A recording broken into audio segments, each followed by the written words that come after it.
Hello my dear. R K simple classes में आपका welcome. Today weekly current affairs में आपको एक new starting. All the questions will be in English. English में questions रहेंगे। I will tell you in Hindi medium also. The first question is recently PM Modi visited which two countries. अभी recently हमारे prime minister ने कौन से दो countries में visit किया है? तो फर्स्ट है पोलैंड यूक्रेन, सेकंड है बी रसिया यूएसए, सी है नेपाल जापान एंड डी है नन। इसका राइट आंसर है Poland and Ukraine.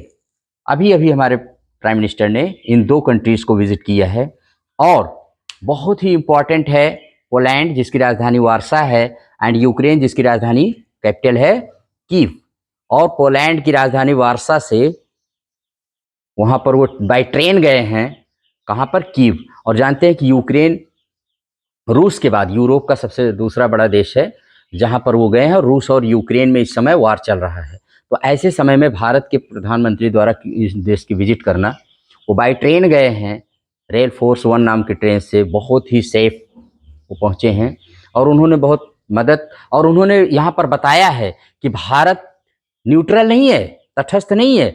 Always India wants the side of takes the side of peace. हम बुद्ध के देश से आते हैं, हम युद्ध नहीं चाहते हैं, हम शांति के पक्षधर हैं, हम शांति को सपोर्ट करते हैं, हम पीस को सपोर्ट करते हैं।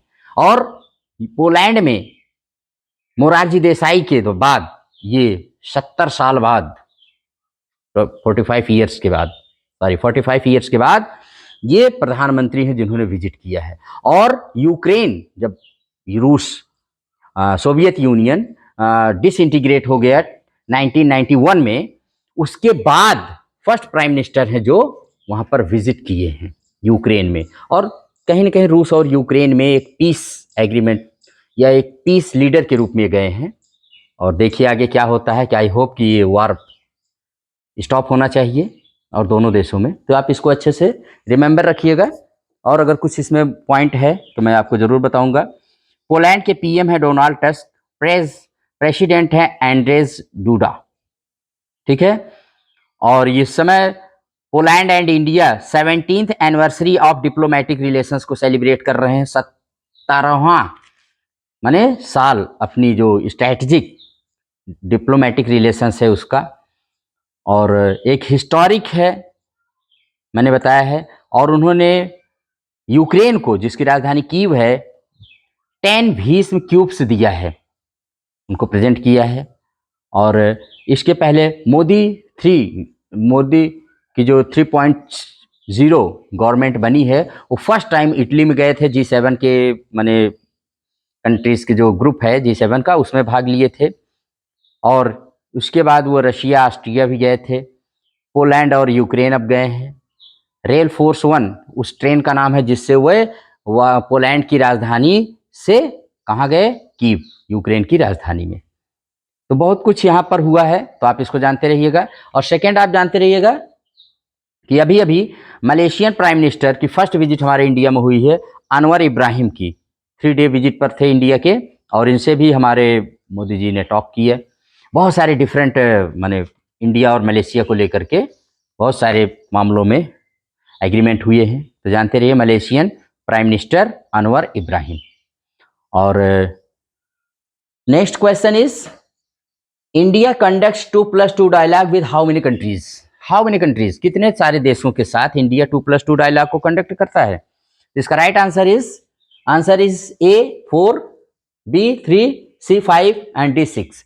तो इसका राइट आंसर होगा, एकदम right answer is 5। With 5 countries India conducts what? 2+2 dialogue. 2+2 dialogue means होता है वन साइड से फ्रॉम इंडिया से डिफेंस मिनिस्टर एंड कौन होता है? डिफेंस मिनिस्टर हमारे साइड से रहते हैं और उसके बाद होते हैं defence minister and foreign minister. दूसरा कंट्री से भी डिफेंस मिनिस्टर और फॉरेन मिनिस्टर के साथ ये होती, इसीलिए इसको 2+2 डायलॉग। तो कौन से 5 कंट्रीज हैं आप जान लीजिए। पहला जो 2+2 डायलॉग इंडिया ने स्टार्ट किया था that was started with USA in 2018 में पहली बार स्टार्ट किया था। जापान के साथ 2019 में स्टार्ट किया था रसिया और ऑस्ट्रेलिया के साथ 2021 यानी 2021 में, और ब्राजील के साथ 2024 में। बस फर्क इतना है कि 4 कंट्रीज के साथ ये मिनिस्ट्रियल लेवल की मीटिंग होती है, बट रसिया के साथ ये सेक्रेटरी लेवल की टॉक्स होती है। मतलब कि हमारे इन 2 मिनिस्ट्रीज के जो सेक्रेटरी होते हैं उनके साथ हमारी ब्राजील के साथ मीटिंग होती है। तो ये आप फर्क जानते रहिएगा, वेरी इंपॉर्टेंट डिफरेंट है ये। उसके बाद है, और भारत ने अभी अभी जापान के साथ 2+2 डायलॉग को माने स्टार्ट किया है। कहां पर इसको किया है, कंडक्ट किया है न्यू दिल्ली में।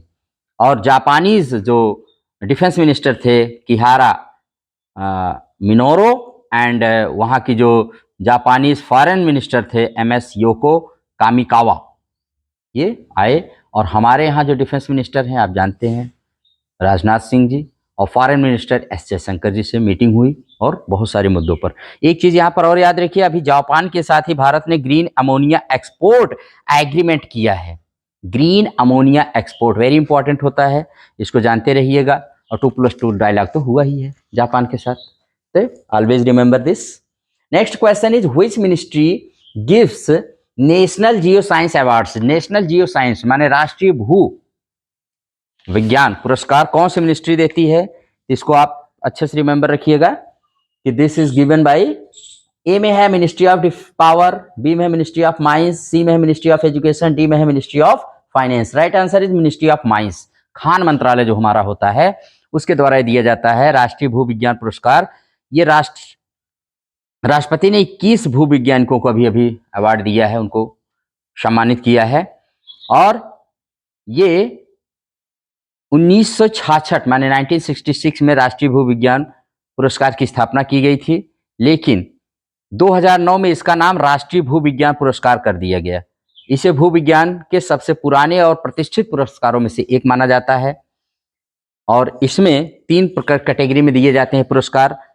आजीवन उपलब्धि हेतु, राष्ट्रीय युवा भू वैज्ञानिक पुरस्कार, राष्ट्रीय भू वैज्ञानिक पुरस्कार, 3 सब में दिए जाते हैं। 2023 में किसको दिया गया है तो जानते रहिए, प्रोफेसर धीरज मोहन बनर्जी को लाइफ टाइम अचीवमेंट के लिए राष्ट्रीय भू वैज्ञानिक पुरस्कार 2023 का दिया गया है। डॉक्टर आशुतोष पांडे को राष्ट्रीय युवा भू वैज्ञानिक पुरस्कार 2023 दिया गया। डॉक्टर जितेंद्र सिंह जो हमारे देश के यूनियन मिनिस्टर हैं साइंस एंड टेक्नोलॉजी के, उनको अमेरिकन कॉलेज ऑफ फिजिशियन ने लखनऊ में distinguished mentor of the year, वर्ष के विशिष्ट मार्गदर्शक के पुरस्कार से सम्मानित किया गया। हमारे जो minister, union minister doctor Jitendra Singh, जो उधमपुर सीट से MP हैं जम्मू कश्मीर के। Next question is when is, अच्छा question number 4, recently where the 17th Divya Kala Mela was inaugurated by union minister doctor Virendra Kumar. Union minister doctor Virendra Kumar के द्वारा हमारे यहाँ 17वां दिव्य कला मेला का आयोजन, अभी उसका उद्घाटन, इनॉग्रेशन कहाँ किया गया? तो ए में है पटना, बी में है वाराणसी, सी में है रायपुर एंड डी में है Lucknow. Right answer is Raipur. Raipur is the capital of Jharkhand. Jharkhand की नहीं, झारखंड क्या, झारखंड की तो रांची है। रायपुर किसकी कैपिटल है? Raipur is the capital of Chhattisgarh.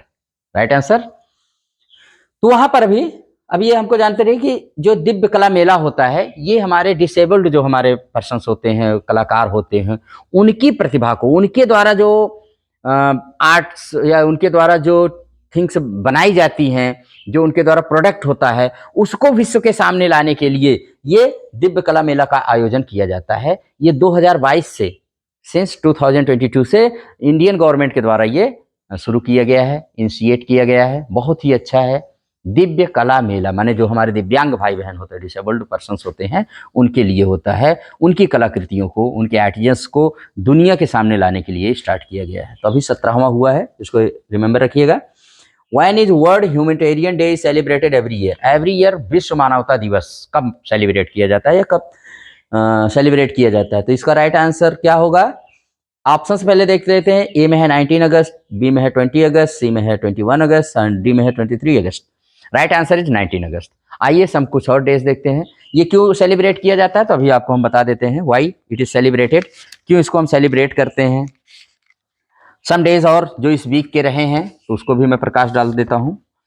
देखो, वर्ल्ड ह्यूमैनिटेरियन डे ये सिंस 2009 से सेलिब्रेट किया जा रहा है in the memory of Sergio Vieira D.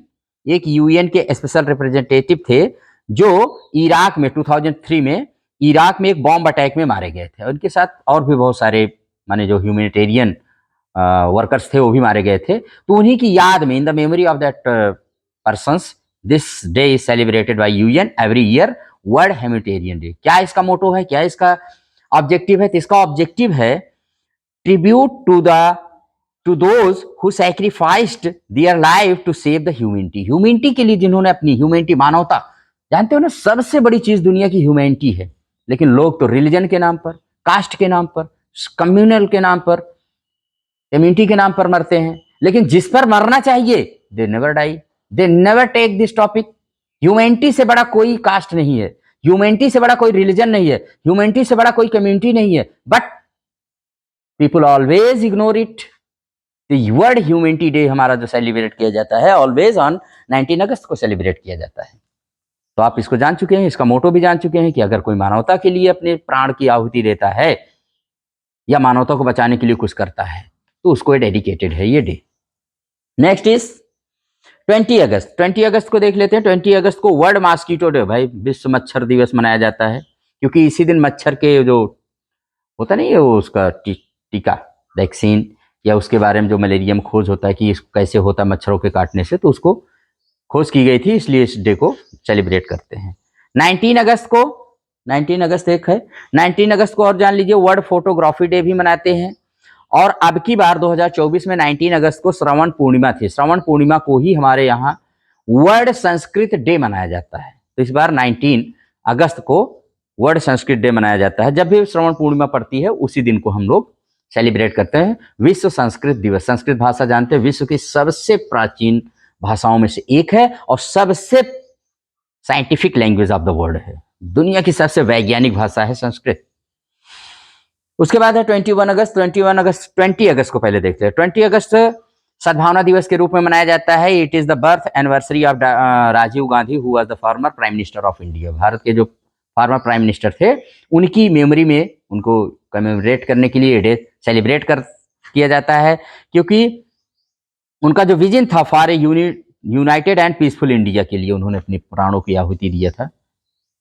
He was assassinated in a bomb attack in Tamil Nadu. Okay, तो रिमेंबर रखिएगा इसको भी। और 21 अगस्त में आ जाइए इंटरनेशनल डे ऑफ रिमेम्बरेंस। ये international day of remembrance celebrate किया जाता है किसकी याद में? Tribute to the victims of terrorism. Terrorism के जो शिकार बने हैं उनकी याद में इस डे को हम लोग सेलिब्रेट करते हैं या इसको हम लोग मनाते हैं। एंड 23 अगस्त 2024 में 23 अगस्त first time national space day मनाया गया, नेशनल स्पेस डे। और इसमें चंद्रयान 3 की जो सफल लैंडिंग की गई थी 2023 में 23 अगस्त को, उसी की मेमोरी में ये डे हम सेलिब्रेट करते हैं, उसी को याद करने के लिए। और इस साल का जो थीम है 2024 की जो थीम है, very important for all and every exam, all exams, सभी एग्जाम्स के लिए है, चंद्रमा को छूते हुए जीवन को छूना, भारत की अंतरिक्ष गाथा। इतना बड़ा है इसका। तो touching lives while touching the moon, India's space saga, always remember this theme. और जल्द ही उन्होंने कहा है, इसरो ने कहा है कि हम 5 साल में 70 सैटेलाइट अभी लॉन्च करेंगे। 2027 में उनका, 2025 में उनका गगनयान का लक्ष्य है। मतलब इसरो के पास प्लान्स ही प्लान्स हैं। सब याद रखिएगा, इसरो के एक टॉपिक बना करके 2027 में अभी उन्होंने शायद कहा है कि मैं चंद्रयान 4 को लॉन्च करूंगा और उसके बाद गगनयान है, तो गगनयान तो उससे पहले ही आ जाएगा। बहुत सारी चीज़ें अभी हैं। इसरो का पूरा प्रोग्राम कई सालों तक का भरा हुआ है कि what will he do in the next coming years. Coming years में क्या करेंगे तो इसको जानते रहिएगा। नेक्स्ट है question number 6, in which district of Maharashtra first solar village inaugurated. तो राइट आंसर इसका ए में है सतारा, बी में है सांगली, सी में है सोलापुर और डी में है कोल्हापुर। राइट आंसर सतारा डिस्ट्रिक्ट में एक विलेज को क्या डिक्लेयर किया गया है, ये महाराष्ट्र का फर्स्ट सोलर विलेज है। वैसे महाराष्ट्र सरकार का, गवर्नमेंट का ये एम है कि in each district there will be 2 village solar village. Solar village is the village where electricity will be provided only through the solar. Solar मतलब सूर्य भगवान से माने इलेक्ट्रिसिटी ली जाएगी और पूरे गांव में वो सप्लाई की जाएगी. तो वेरी इंपॉर्टेंट है, बहुत अच्छे इनिशिएटिव है. क्वेश्चन नंबर 7, क्वेश्चन नंबर 7 को देखते हैं. क्वेश्चन नंबर 7 है, who has been appointed as the chairman designate of NASSCOM. NASSCOM के कौन बने हैं? तो इसका ए में है गोविंद मोहन, सी में है, बी में है ब्रायन निकोल, सी में है राजेश नाम्बियार और डी में है Shiv Walia. Right answer is Rajesh Nambiar. Rajesh Nambiar को अभी डिक्लेयर किया गया है, अपॉइंटमेंट किया गया है. क्या ये? Chairman designate of NASSCOM. Govind Mohan is the new home secretary of India and Shiv Walia SCL के CFO बने हैं. SCL जो कंपनी है उसके न्यू CFO अपॉइंट हुए हैं. और उसके बाद है ब्रायन निकोल. ब्रायन निकोल को आपको अभी बताते हैं. Yes my dear. तो Brian Niccol is the CEO of Starbucks. अभी इनको अपॉइंटमेंट किया गया है. कुछ और CEOs देख लीजिए जो डिफरेंट कंपनीज हैं वर्ल्ड की, मल्टीनेशनल कंपनीज हैं, इनको आप कह सकते हैं. और हैं भी, जैसे गूगल एंड अल्फाबेट के CEO सुंदर पिचाई, यूट्यूब के CEO नील मोहन है, फेसबुक के CEO मार्क जुकरबर्ग है, अमेजन के CEO एंडी जेसी है, माइक्रोसॉफ्ट के CEO सत्य नडेला है, ट्विटर के CEO लिंडा याकारिनो है और एडोब के CEO शांतनु नारायण है, IBM के CEO अरविंद कृष्णा है, टेस्ला एंड स्पेस एक्स के CEO एलन मस्क हैं.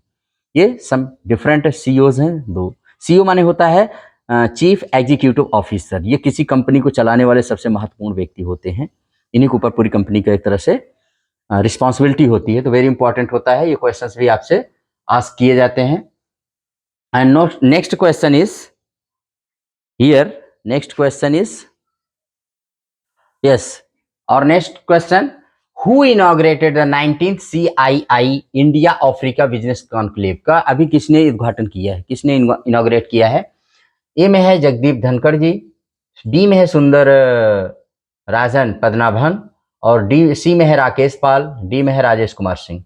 तो right answer is vice president of India जो हमारे हैं श्री जगदीप धनखड़ जी, उनके द्वारा ये किया गया है. कहाँ पर? नई दिल्ली में. किस लिए? इंडिया और अफ्रीका के बीच में बिजनेस को और बूस्ट करने के लिए, बहुत बढ़ाने के लिए. CIA और यह foreign ministry and union commerce and industry ministry and CII की एक इनिशिएटिव है, पहल है जो शुरू की गई है. इसका फर्स्ट एडिशन 2005 में स्टार्ट किया गया था और 2024 की इसकी थीम क्या है?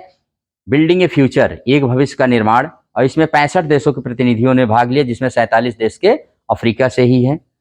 जैसे आप देख सकते हैं, गाम्बिया के उपराष्ट्रपति प्रॉस्पर बंजोम्जा ने लिया, बुरुंडी के उपराष्ट्रपति मोहम्मद BS जलो ने भाग लिया, लाइबेरिया के जेरेमिया कप्पन कोंग ने भाग लिया, मॉरिशस के मैरी सिरिल एंडी वही सेजन ने भाग लिया, जिम्बाब्वे के डॉक्टर CGDN चिवेंगा ने भाग लिया है. और आप जानते हैं कि भारत अफ्रीका का चौथा सबसे बड़ा व्यापारिक साझेदार है और यूरोपीय संघ इसका सबसे बड़ा व्यापारिक साझेदार है. तो आप भारत पर जान रहे हैं कि भारत जो है अफ्रीका पर बहुत फोकस कर रहा है. ग्लोबल साउथ की भी आवाज़ आप जानते हैं मोस्टली कंट्रीज साउथ अफ्रीका से ही है. तो इसको आप याद रखिएगा. 19वें CII Bharat Africa business conclave का उद्घाटन अभी किया गया. और देखिएगा नेक्स्ट क्वेश्चन है, when was the first summer Paralympic. और इसमें हाँ 2-3 जो नाम और हैं उनको जान लीजिए, थोड़ा सा न्यूज में मैंने डाला है.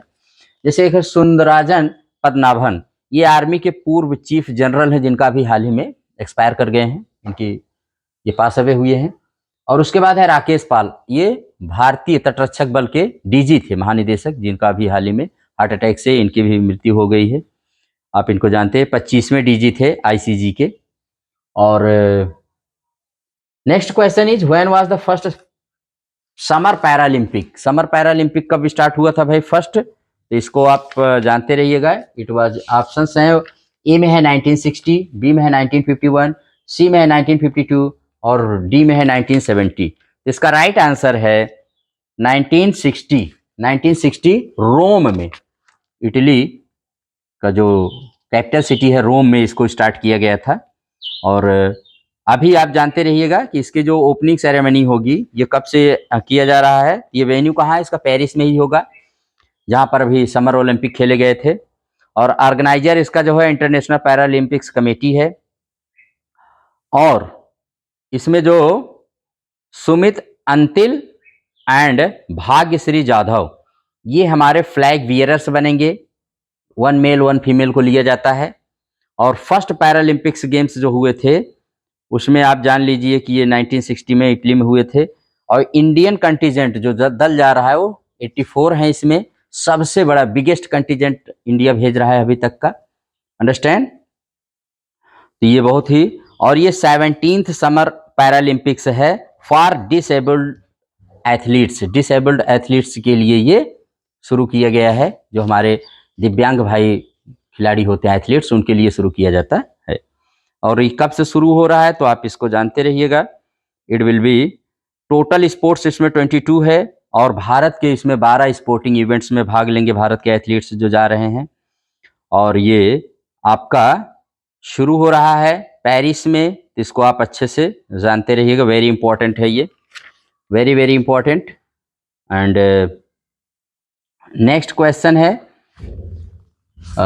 Where is Kakrapar atomic power station located? तो इसका ए में है महाराष्ट्र, बी में है गुजरात, सी में है एमपी, डी में है UP. Right answer is Gujarat. Gujarat में भी काकरापार एटॉमिक पावर स्टेशन है। ये न्यूज में क्यों है? क्योंकि अभी इसकी एक चौथी यूनिट स्टार्ट हुई है वहां पर 700 मेगावाट का, तो इसलिए न्यूज में है। और भारत इसी डिजाइन के 14 और 700 मेगावाट परमाणु ऊर्जा रिएक्टरों का निर्माण कर रहा है जो 2031 और 32 तक चालू हो जाएंगे। तो कॉप्स 3 को 2023 में शुरू किया गया, कॉप्स 4 को 2024 में भी स्टार्ट हुआ है। आप जान लीजिए यहाँ से न्यूक्लियर एनर्जी हमसे बिजली मिलती है। और नेक्स्ट है which state government has launched हाथी ऐप? तो इसमें ए में है आसाम, बी में है बी में है छत्तीसगढ़, सी में है कर्नाटका, डी में है Kerala. Right answer is Assam ने अभी अभी हाथी ऐप स्टार्ट किया है। कुछ और ऐप और पोर्टल हम आपको बता देते हैं, जैसे flood watch India 2.0 app start किया जल शक्ति मिनिस्ट्री के द्वारा, हाथी ऐप आसाम गवर्नमेंट के द्वारा, ई एविडेंस ऐप राजस्थान पुलिस द्वारा, लोकपथ ऐप अभी मध्य प्रदेश के द्वारा स्टार्ट किया गया, वॉलेट ऐप अभी गूगल के द्वारा, उपस्थिति ऐप झारखंड गवर्नमेंट के द्वारा भी फॉर हेल्थ वर्कर्स की अटेंडेंस के लिए, और ई साक्ष्य, न्याय सेतु, न्याय श्रुति एंड ई सम्मान ऐप ये होम मिनिस्ट्री के द्वारा लॉन्च किया गया था अभी हरियाणा में। और संज्ञान ऐप आरपीएफ माने रेलवे प्रोटेक्शन फोर्स के द्वारा ये ऐप स्टार्ट किया गया है। ठीक है, कुछ और आपको इंपॉर्टेंट अपॉइंटमेंट्स बता देते हैं, जैसे कैबिनेट सेक्रेटरी हमारे राजीव गौबा हैं। तो जानते रहे कैबिनेट सचिव जो होता है भारत का सबसे महत्वपूर्ण एडमिनिस्ट्रेटिव ऑफिसर होता है और राजीव गौबा जी हैं। अभी जो नेशनल टास्क फोर्स बनाई गई एनटीएफ का निर्माण किया गया है, वो आरजे कर मेडिकल कॉलेज में जो एक महिला ट्रेनी डॉक्टर का रेप और मर्डर हुआ है उसकी जो टीम माने वो बनाया गया है, एक कमेटी बनाई गई, उसके ये चेयरमैन हैं बनाए गए हैं राजीव गौबा जी, जानते रहिएगा। होम सेक्रेटरी गोविंद मोहन जी हैं, फॉरेन सेक्रेटरी विक्रम मिश्री हैं, और डिफेंस सेक्रेटरी मैंने आपको बताया ही था कि अभी राजेश कुमार सिंह जी हैं, और फाइनेंस सेक्रेटरी में आपके आते हैं ये नागार्जु मैडली राला। तो तमाम ऑफिसर सभी नियुक्त हुए हैं, तो आप इनको रिमेंबर रखिएगा। और भारत यूरोपीय संघ क्षेत्रीय सम्मेलन का आयोजन अभी नई दिल्ली में किया गया है, इसको अच्छे से रिमेंबर रखिएगा। 26 सीएट अवार्ड्स अभी दिए गए हैं जो 1995 में स्टार्ट किया गया था। क्रिकेट के सबसे प्रतिष्ठित पुरस्कारों में से एक है। यह पुरस्कार दुनिया भर के क्रिकेटरों को दिया जाता है। लाइफ टाइम अचीवमेंट पुरस्कार राहुल द्रविड़ को, वर्ष का सर्वश्रेष्ठ पुरस्कार अंतर्राष्ट्रीय क्रिकेटर रोहित शर्मा को, सर्वश्रेष्ठ टेस्ट बल्लेबाज यशस्वी जायसवाल को, सर्वश्रेष्ठ टेस्ट गेंदबाज रविचंद्रन अश्विन को, ये सब पुरस्कार इसमें अभी प्रोवाइड किए गए हैं। और ऑनलाइन प्लेटफॉर्म प्रॉम्प्ट ड्रिप्स और जल विद्युत डीपीआर का शुभारंभ अभी किसने किया? केंद्रीय ऊर्जा मंत्रालय द्वारा इनका किया गया है। तो आप इसको जानते रहिएगा कि इसकी स्थापना जो है केंद्रीय ऊर्जा मंत्रालय की 1951 में, और इसका हेडक्वार्टर न्यू दिल्ली में। इसके अध्यक्ष घनश्याम प्रसाद जी हैं। ठीक है, केंद्रीय विद्युत प्राधिकरण राष्ट्रीय विद्युत नीति के अनुसार राष्ट्रीय विद्युत योजना तैयार करता है, ये इसका काम है। इसने अभी शुरू किया है। Global finance central bank report card में ए प्लस रेटिंग अभी हाल ही में किसको दिया गया है? तो आरबीआई के गवर्नर शक्तिकांत दास जी को दिया गया है, ये भी रिमेंबर रखिएगा। शिखर धवन जो मशहूर क्रिकेटर थे भारत के, उन्होंने अपने इंटरनेशनल क्रिकेट से संन्यास लेने की घोषणा कर दी है। केंद्र सरकार ने यूपीएस माने यूनिफाइड पेंशन स्कीम को मंजूरी दी है, जो 1 अप्रैल 2025 से लागू होगी, और इसमें कर्मचारियों को न्यूनतम पेंशन की गारंटी दी गई है। अभी एनपीएस थी, लेकिन अभी कर्मचारियों की मांग ओपीएस पर है कि ओल्ड पेंशन स्कीम दी जाए। हालांकि एनपीएस के स्थान पर या एनपीएस के स्थान पर 1 अप्रैल 2025 से यूपीएस लागू करेगी central government. Rumi 1 RHUMI Bharat का पहला रीयूजेबल हाइब्रिड रॉकेट ये लॉन्च किया गया है, चेन्नई से भारत में लॉन्च किया गया। इसको बनाने वाले हैं स्पेस जोन इंडिया और मार्टिन ग्रुप ने इसको बनाया हुआ है। ठीक है, हाँ यस। कुछ और देख लीजिए, तृष्णा जो है भारत और फ्रांस का संयुक्त सैटेलाइट मिशन है, जो पृथ्वी के तापमान की निगरानी करेगा। और उसके बाद है जर्मनी जो है वो 18वां मेंबर कंट्री बना है यूनाइटेड नेशंस कमांड का। और उसके बाद है क्रोएशिया जो कि एक यूरोपीय देश 2025 से अनिवार्य सैन्य सेवा शुरू करेगा। इसको भी आप जानते रहिए। इसकी राजधानी जाग्रेब है, मुद्रा यूरो है। प्रधानमंत्री यहाँ के जोरोन मिलनोविच हैं और प्रेसिडेंट आंद्रेज प्लिंकोविच हैं। दुनिया का सबसे मजबूत डेयरी ब्रांड बनकर के उभरा है कौन? अमूल, जिसका फुल फॉर्म होता है आनंद मिल्क यूनियन लिमिटेड, जिसकी स्थापना 1946 में और त्रिभुवन दास पटेल के द्वारा की गई थी, और जिसका हेडक्वार्टर आनंद गुजरात में है। पार्ले बिस्किट भारत का टॉप FMCG माने फास्ट मूविंग कंज्यूमर गुड्स बना हुआ है। इसको भी अच्छे से रखिएगा याद, वेरी वेरी इंपॉर्टेंट है ये सब न्यूज़ जो हमारे आपकी हैं। अभी अभी उड़ीसा गवर्नमेंट ने menstrual leave for women employees के लिए शुरू किया है, इसको आप जानते रहिएगा। उड़ीसा गवर्नमेंट 1 दिन के माहवारी अवकाश दिया जाएगा, ये वैकल्पिक होगा लेकिन जानते रहिएगा। बिहार सरकार 1992 से 2 दिन का मेंस्ट्रुअल लीव दे रही है। 2020 में जोमेटो ने अपने महिला कर्मचारियों को प्रतिवर्ष 10 दिन का मेंस्ट्रुअल लीव देने की शुरुआत की है। केरल गवर्नमेंट स्कूल में गर्ल्स हेतु मेंस्ट्रुअल लीव माने माहवारी अवकाश की शुरुआत की है, ये भी वेरी इंपॉर्टेंट है। इन्हीं सब इंपॉर्टेंट चैप्टर्स के साथ ये वीकली करंट अफेयर्स आपको बहुत यूजफुल हेल्पफुल रहेगा। और मोस्टली मैंने जो क्वेश्चंस कवर किए हैं ये आपके कहीं ना कहीं एग्जाम में अपीयर होंगे।